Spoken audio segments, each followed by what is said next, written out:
Demonte colony 2015లో వచ్చిన one of the best horror thriller film ఇది.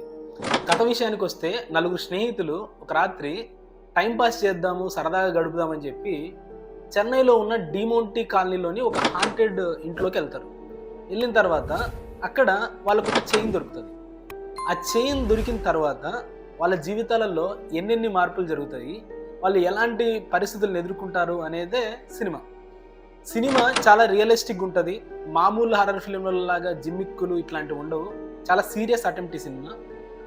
మనం ఆ రియల్ సస్పెన్స్ని, రియల్ థ్రిల్ని చాలా బాగా ఫీల్ అవుతాం. ఎక్కడ మనకు మిగతా సినిమాలలో చూసినట్లు ఒక క్లీషే కనిపించదు. బాగా ఎంజాయ్ చేస్తాం. హారర్, సస్పెన్స్, థ్రిల్లర్ ఫిలిమ్స్ని ఎంజాయ్ చేసే వాళ్ళకి మస్ట్ వాచ్ ఫిలిం ఇది. ఈ సినిమా యూట్యూబ్లోనే, తెలుగులోనే అందుబాటులో ఉంది. ఇంతవరకు చూడకపోతే ఖచ్చితంగా ఈ సినిమాని చూసేయండి. ఖచ్చితంగా ఎంజాయ్ చేస్తారు. Thank you.